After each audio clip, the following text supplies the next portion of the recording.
So today we'll be reading from the 10th chapter of Bhagavad Gita, text 25. Maharshinam Bhrigur Aham Giram Asmi Ekam Aksharam Yagnanam Japa Yagnosmi Stavaranam Himalayah. Translation, and there's a small purport. By His Divine Grace, Abhay Charna Aravinda Bhaktivedanta Swami Srila Prabhupada Ki Jai. Translation. Of the great sages, I am Bhrigu.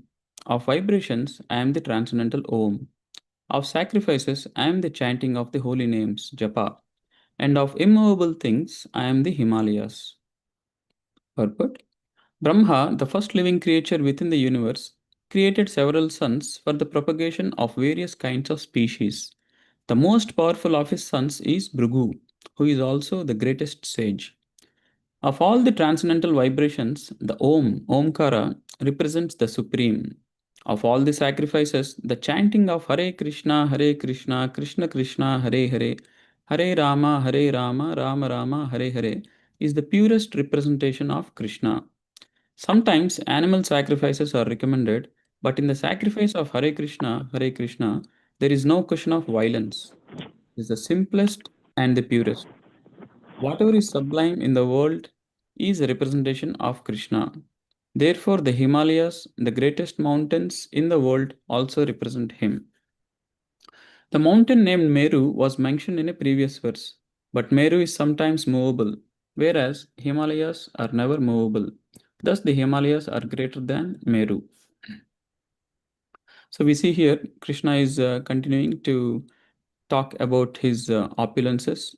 He wants Arjuna to understand the position of Krishna, right? How opulent, how magnanimous, how great he is. And unless there are some examples given, it is difficult to understand, right? So Krishna is saying here that of the sages, Maharshi means the great sages. And there is a Rishi and there is something called Maharishi. So Rishi means a sage, Maharshi means a great sage. So here Krishna is saying Maharshinam Bhrigur Aham. So of all the great sages, I am like Bhrigu. And who is this Bhrigu Muni? He is none other than, the son of Lord Brahma. So Lord Brahma was the first living creature. When this whole creation was created, this material universe, Lord Brahma was the first living being who was born from the navel of Mahavishnu. Right? And Brahma was given the responsibility, for creation and also procreation to create various sons for the propagation of all kinds of species.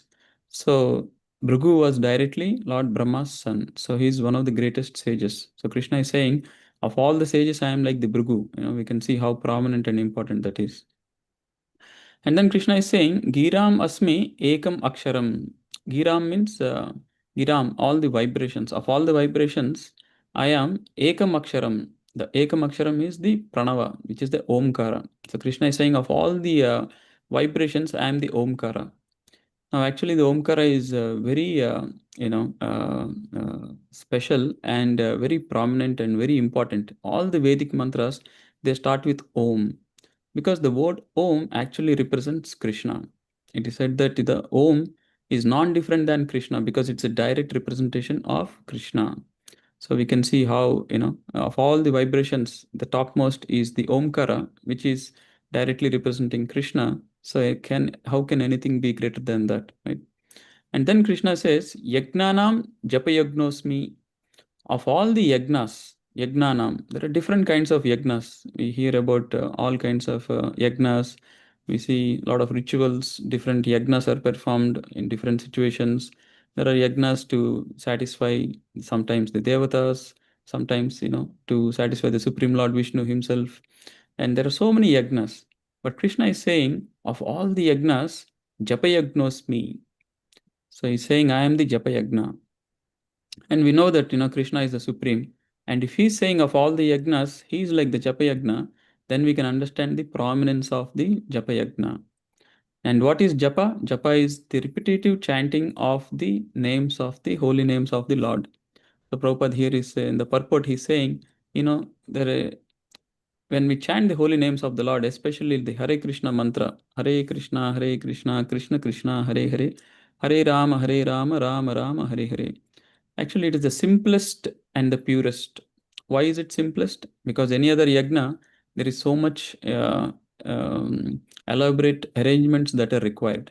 There has to be fire sacrifice made, there has to be a lot of grains, there are kinds of different kinds of ingredients that have to be accumulated, there have to be different kinds of mantras to be chanted, there has to be accompanied with a lot of charity that has to be given. So it is very elaborate. In general, the yagnas, they say that actually in Kali Yuga, it is not even possible to do the yagnas as mentioned in the scriptures. It is said that the yagnas were only possible in, like the Satya Yuga or Treta Yuga. Not even in Dwapar Yuga it is recommended. But now we are in Kali Yuga. So it is very complex arrangement actually. And even for the performing yagnas, there has to be an expert Vedic chanter. If the chanting of the mantras are not done properly, the whole yagna is considered like uh, a loss because it was not done properly. The whole benefit is lost. It is said that, after chanting all the mantras, this animal sacrifice, sometimes it is done, is to validate whether the mantras have been chanted properly or not. Sometimes at the end of yagna, an animal is sent into the fire and it should come out alive. It should not die. It should get a new life. That is when is the proof that the yagna has been performed perfectly and the mantras have been chanted nicely. If the animal does not come out alive, that means there was some kind of a mistake in the performance of yagna, and the whole yagna has to be performed again. So that was the power of these yagnas and mantra chanting, that it can even give life, or it can make sure even if an animal is put in fire, it can't it won't die. So that kind of mantra chanting, that kind of experts, and that kind of abilities and arrangements is just not possible in Kali Yuga. But still, with whatever minimal means that can be done, people do. But Krishna is saying that this chanting of holy name is the topmost yajna. And the other thing that is mentioned here is Tavaranam Himalaya. Of the immovable things, I am the Himalaya. So we all know Himalaya mountains, how prominent they are. Everyone in the world knows. Everyone wants to, in the winter time, they go, they do the trekking. They want to climb the Mount Everest and claim that they have accomplished something great. So the greatness of Himalayas is very well known. And of immovable mountains, Krishna is saying, I am as powerful, or I am like the Himalaya. And Prabhupada, the purport is mentioning that, earlier there was a Meru mountain mentioned. Now one might think, well, of the mountains, if he is Meru, then why is he saying Himalaya here? So Prabhupada is clarifying that the Meru mountain sometimes is movable. So it can actually move, the Meru mountain. But Himalayas is immovable. So one of the prominent point here in this verse we can see here is Krishna is saying that Yagnanam Japa Yagnosmi. This is very relevant, very practical to our day-to-day life. Why? Why is it? We might think we are not the Vedic Brahmanas. We don't do the yagnas. But actually, yagna, if we analyze the word, understand the word yagna means is an activity that is done to please the Lord, to satisfy the Lord. General understanding of the fire yagna that we know. Why is it done? All the mantras, why is it done? All the offerings that are put in the fire, why are they done? They are to please Lord Vishnu. So that is the purpose of yagna. So an activity done to please Lord Vishnu is yagna. So now that comes to the point that it is not that only the Vedic Brahmanas are the ones who do yagna. Anybody can do yagna. Any activity that can please the Supreme Lord is a yagna. And that is why Krishna is saying, Japa yagna is also a yagna, and japa anybody can do. And then one might think, okay, why should we even do yagna? Actually, in the third chapter, Krishna very clearly says, Yagnartat karmano anyatra lokoyam karma bandhanaha. Tadattam karma kaunteya mukta sanga samachara. So Krishna is instructing Arjuna, and actually by instructing Arjuna, he is instructing all of us that yagnartat karmano, our activities should be done as yagna. So now we have understood that yagna means to please the Supreme Lord. So Krishna is saying that the activities that we do should be done as yagna, should be done in such a way that they're pleasing to the Lord. So if we do our day-to-day activities such that they please the Lord, they become yagna. And that is what Krishna is saying, yagnartat karmano. So we do so many things in a day. We get up in the morning, we spend some time, if we do the chanting, that is actually pleasing the Lord. And we have breakfast. If you offer the food to the Lord and you take it, that's also pleasing to the Lord because you're doing service. So your food eating activity becomes a yajna. It becomes a pleasing activity. In the same way, all our activities can be connected to Krishna, and our whole life can be a yajna from morning to evening till night and morning. So that is what Krishna is instructing. Yagnartat karmano. So you do your activities as a yajna. If you don't do, what happens? Anyatra, Krishna is saying, Lokoyam karma bandhanaha. We get bound to this material world. This is the problem. If you don't do as a service to Krishna, that means we are acting independently. That means the results, we have to face the reactions. Now, any activity that you do, there are actually negative reactions. Even a simple act of cooking a meal, so much life, jiva jivasya jivanam. It is said life subsists on life. All the, even if you eat vegetarian, the fruits, vegetables, and grains, they all have life. Every seed there is a soul. Our mustard seeds, if you sow them and put water, they will all grow. There is life in it. The grains, there is life in it. Everywhere there is life. And we become responsible for taking away their life for our subsistence. So it is almost impossible to live without committing any sin. And to free us from that sin, Krishna is saying, you do your activities as a yajna, then you will be freed from the sins. So that is, a very important. So this performing yajna is so important that in the 18th chapter, Krishna says that it should never be given up. He says, yajna dana tapak karma na tyajam karyam evatat. He says we should never give up three things. What are those? Yajna, dana, and tapa. Yajna means we just talked sacrifice, activities that please Lord Vishnu. Dana, giving in charity. Giving in charity should also be never given up. And then tapaha, austerity, tapasya, controlling our mind, body, senses, and utilizing our, not being deviated, distracted by sensual things, and actually controlling our mind, body, senses to connect to Krishna, to control the restraint and exercise our abilities to connect to Krishna. That is the purpose of human life. So yajna dana tapa na tyajam karyam evatat. So they should never be given up. And why? Krishna says again, yajna dana tapas chaiva pavanani manishinam. They purify pavanani means they purify manishinam. The humans, when we do yajna dana tapa, they purify our existence. So what does purify mean? Because we just talked about the karma that we accumulate, that we get bound if we don't do it as a yajna. Now, in the past, so many lives, we might have done so many activities.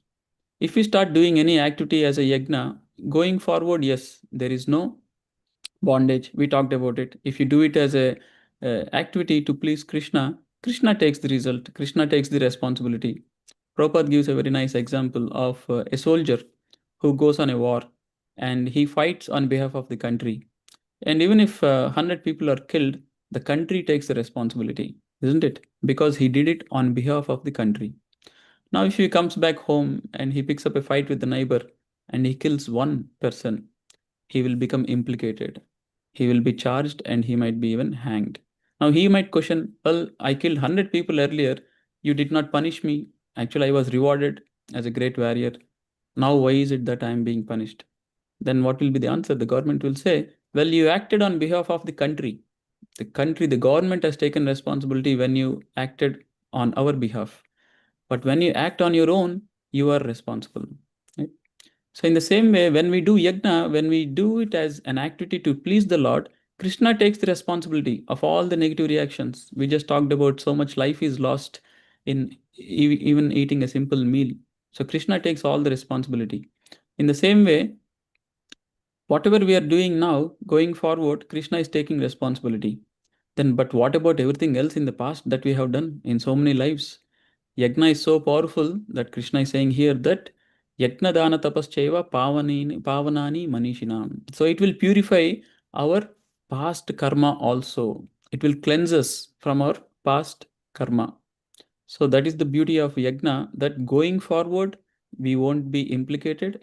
And whatever has been accumulated in the past karma, that will also be cleansed. It will be purified. It will be nullified. In the Brahma Samhita, Lord Brahma offers his prayer, Karmani nirdahati kintuja bhakti bhajam. When you do a yajna, when you please Lord, what is it called? It is actually bhakti. It is a devotional activity. And what does devotional activity do? Karmani nirdahati. It can burn away all our karma. Kintu cha bhakti bhajam. So this activity of bhakti is so powerful, and the activity of pleasing the Lord is so powerful that it can burn away all our past sins. Now, why should we be worried about burning away past sins? Because all the difficulties we are facing today in our life, everybody has different kinds of situation. Everyone is facing different kind of difficulty. Nobody on this earth can say, "Oh, I don't have any difficulty." If somebody says that, then he's not intelligent enough. Because even if one is born in a very rich and healthy, wealthy family, everything is temporary, isn't it? Slowly, body will become old, it will become diseased, and one day we have to die and leave everything. So, who is a person who can say, I have no difficulty? Even if from material calculation we think, oh, somebody has everything. Sometimes people say, oh, he has everything that one can desire. He has good wealth, good beauty, good fame, very famous. He has good family, good relationships. How long will it last? It's only for this lifetime, isn't it? First of all, finding anybody like that is very difficult. Even though so-called rich and famous people, even though they might not have gross problems, they have subtle problem. What is it? Mental problems. They have relationship problems. They have anxieties. They have different kinds of problems that many of these famous people, they're very busy taking antidepressants. It is so unfortunate. It is said people in the media, who are in the media world, pretty much everyone takes antidepressants because it is full of anxiety. If you have something, it is not that it is giving you happiness. Actually, if you have something, there is a anxiety that comes with it because you have to retain it. You have to work hard. If you have a lot of wealth, you can't just be happy that, oh, I have enough wealth. You have to be always cautious to make sure your wealth is safeguarded, isn't it? If you have it all in the bank, somebody might hack your account and steal it, right? If you have it as a property, you'll have to safeguard it. So it is called sochati. Krishna says in the material world, even if you have something, it will actually become a curse. There is this thing, people sometimes they win this lottery ticket, they get so much money, but it turns out to be working like a curse for them. Why? Because everybody is behind them and they want their money. There are scammers, they want to scam them. There are relatives. Sometimes there have been cases where the relatives have, even gone to an extent of trying to kill them to get that money. So even if you have the material so-called, positive, beneficial things, it is full of anxiety. Everything you have to be very anxious to safeguard it. If you have wealth, you have to safeguard it. If you have beauty, you're beautiful, you have to be very careful. You have to take so many care to make sure you don't lose the beauty, or else it's an anxiety, isn't it? Oh, this person was so beautiful, look at him, how is he now? Right? In the same way, if you have fame, you're very famous, but there is anxiety to retain the fame. What if you lose the fame? Somebody else is becoming famous than you. So there's always an anxiety. So even the positive things, unfortunately, create anxiety in this world. And the negative karma, knowingly or unknowingly, we have done some negative things in the past lives. What happens because of that? We suffer. All our sufferings are because of our past negative activities. Knowingly or unknowingly, we might have done some sin. We might have hurt somebody. We might have harmed somebody. We might have created difficulties for somebody. And now we are facing the reactions. There is nobody to blame for our difficulties other than our own self. Sometimes it might seem that a person has caused difficulty for me. Then you can think, how is it that my mistake? The other person has come and caused a problem. They have suddenly started to, planning to steal my property, or they have attacked me. Where am I involved? It is clearly explained in the Shastra that what is happening is a intermediary cause, but there is a root cause. For example, if there is a bad news, it is bought by the postmaster, and he delivers it to you in the letter. You open it and you see some kind of a bad news, something has happened very unfavorable. Can we blame the postman that because of you now I am experiencing difficulty? No, he is just an intermediary cause.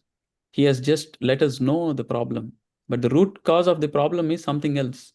In the same way, even though we experience difficulty through other people or through other circumstances, those circumstances happen to us because we deserve it. And all the negative circumstances we face is because of bad karma that we have accumulated from past so many lives. Like in at least our Indian culture, it is a known thing. Our elders sometimes they say, "Oh, I don't know what sin I have done in the past life. I am suffering like this." Right? That is the correct understanding. So that is why it is very important to get rid of all the sins accumulated from past so many lives. We have to be very busy trying to clear our debt, because otherwise it will force us into this samsara bandhana, repeated cycle of birth, death, old age, disease, and constantly facing these difficulties. So that is why yajna is very important. We have to do this yajna every day. And in this Kali Yuga, the yajna has become so simple. As Prabhupada said in the purport, simply by chanting the Hare Krishna mantra, we can perform this wonderful yajna and get all the benefits of yajna, which will, which is, it will give us immunity of the activities that we are doing in a day-to-day life, and it will also cleanse and burn away all the past sinful activities, sinful reactions that we have accumulated. And this Kali Yuga, it is very especially mentioned that chanting the holy names of the Lord is the best thing to be done. Actually, it is the Yuga Dharma. It is the recommended yajna. In the Srimad Bhagavatam, it is said, we know there are different yugas. There is Satya Yuga, there is the Treta Yuga, there is Dwapar Yuga, and there is the Kali Yuga. Now, in every yuga, there is a recommended process of Yuga Dharma, of performing, this yajna. It is said in Satyuga, Kriteyat Dhyayato Vishnu. In Satyuga, the best way to perform this spiritual activity, Yuga Dharma, is Dhyayato Vishnu. One has to meditate on Vishnu. Now, this is recommended in Satyuga. Nowadays, also people sometimes they do some meditation. They take some time off, time away in a day, half an hour, 1 hour. They do this meditation. But actually, it is not recommended in this yoga. Why? Because to advance by performing meditation requires a lot of time. It is said that in Satya Yuga, people used to live for 100,000 years. And Valmiki Muni was an example who actually attained perfection by doing this, meditation. And we'll be surprised to know that Valmiki Muni had to meditate for 60,000 years to attain the perfection. Now imagine what is our duration of life. Maximum we might live maybe 100 years. That is also almost impossible nowadays. Now, where is the time to meditate for hundreds and thousands of years when our lifespan itself is so short? So that is why it is not even recommended. It is only recommended in Satya Yuga. And then in the next Treta Yuga, it is said Tretayam Yajato Makai. So there that Yajna is mentioned, but Yajna? Yajato Makai. Makai means ghee, butter. The fire sacrifices is the way of attaining perfection or performing spiritual activity or performing yajna in Treta Yuga. Now, why only Treta Yuga? Because lot of, as we discussed earlier, there are a lot of rules and restrictions and ingredients and elaborate arrangements that are needed. It is mention of hundreds and tons of ghee and grains and the charity to be done, and you have to feed hundreds and thousands of brahmanas. These are very elaborate requirements. It is that much resources are not available after Treta Yuga. Now, if you want to get 10, kgs of a particular grain or something, it is so expensive, isn't it? And if you want to do a very elaborate yajna, unfortunately, even one life savings won't be sufficient. They're so elaborate. They're very elaborate. It is not possible to do that. So that is why in Treta Yuga only it is mentioned that one should perform yajna. And next, Dwapar Yuga, Dwapare Paricharyayam, it is said elaborate deity worship is what is the recommended yajna, because now, doing fire sacrifices, yajna is not possible. Neither meditating for, thousands of years is possible. So, but Dwapar Yuga, what is mentioned is elaborate deity worship, establish a temple of the Lord and worship the deity very nicely. Now, even deity worship is actually little more involved. Every day we have to do 5 offerings, we have to dress the deity, we have to do abhisheka, and so many, upacharas have to be done to take care of the deity. So that is mentioned in Dwapar Yuga. It was possible, the kings, the great people, they were able to, maintain such standards. But everyone was able to be engaged in deity worship. But as time progressed in Kali Yuga, it is very difficult for even a common man to be engaged in deity worship. Earlier, everyone used to have a Shaligram Shila at their home. Everyone used to do, daily upacharas and pujas and abhisheka and daily offerings. They would do that. They would have the time at least. But now Kali Yuga, where is the time? Everyone is so busy. We have to rush to offices, drop children at school, and pick up children, do so many things, so many chores, so many activities, no help. No parents, no grandparents with us. Everything we only have to do, isn't it, in Kali Yuga? So that is why even the deity worship is not possible in Kali Yuga. So what is mentioned in Kali Yuga? It said Kalaudat Hari Kirtanat. Only chanting the holy name of the Lord is the recommended process. And that is what here we are talking about, that Krishna is saying, Yagnanam Japayagnosmi. I am the Japayagna. That is the topmost. And that topmost is what is recommended in this day and age. And simply, as Prabhupada said, it's a simple process. Another place also, Srimad Bhagavatam, it is mentioned that about in this Kali Yuga, that there are so many misgivings. Kale doshanide hirajan, asti eko mahaguna. But there is one great quality. What is that? Kirtana deva Krishnasya mukta sanga param rajet. Just by doing the kirtan, same thing, this japa that we are talking about, of who? Kirtan, there could be so many kirtans. It is made very clear. Kirtana deva Krishnasya. We have to do kirtan of Krishna, or the japa, the holy name of Krishna. Then mukta sanga param rajet. We will attain the complete liberation, mukta. When Param Rajat, it will be the supreme benefit we will attain simply by chanting the holy names of the Lord. So this yajna is very important, very mandatory, and the most important thing to be done in human life, because the purpose of human life is to attain perfection, to attain that mukti, to attain the freedom from the cycle of repeated cycle of birth, death, old age, disease, and all anxieties. And this is possible by simply doing the Japa Yagna, and the Japa Yagna recommended in this Kali Yuga is the Hare Krishna mantra Japa Yagna, which is the chanting of the Hare Krishna, Krishna Krishna, Hare Hare, Hare Rama, Rama Rama, Hare Hare. Why are we saying that? Because there is a Upanishad called Kalisantara Upanishad, where it clearly says that this Hare Krishna mantra, iti Shodashaka Namnam Kali Kalmasha Nashanam.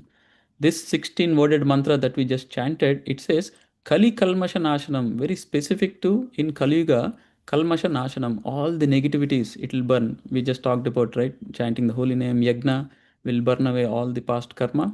So it is clearly saying that this 16 worded mantra, Kali Kalmasha Nashanam, and then it says Nata Paratara Upaya Sarva Vedeshu Drishyate. You won't find a better Nata Paratara Upaya, you won't find a better solution.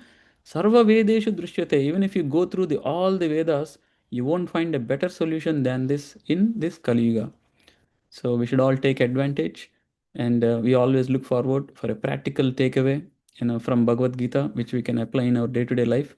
So, here is a very practical takeaway. We all should take up to the chanting of the Hare Krishna mantra.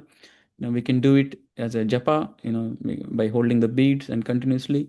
And it can be done as a kirtan also. Prabhupada says throughout the day also you can go on chanting. You can pick a favorite tune of Hare Krishna and you can go on chanting. While you're working, while you're taking shower, while you're walking, whenever there is time, go on chanting. Because when we go on chanting, we're constantly burning away our past negative karma, and we are constantly proceeding, going forward, going towards Krishna to attain that ultimate mukti. So I'll stop here. If anybody has any comment or a question, we can discuss.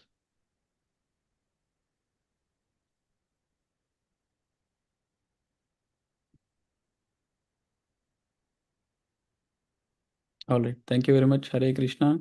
ग्रंथराज Shrimad Bhagavatam की जय, श्रीमद् भगवद गीता की जय, जगत गुरु शिला प्रभुपाद की जय. हरे कृष्णा.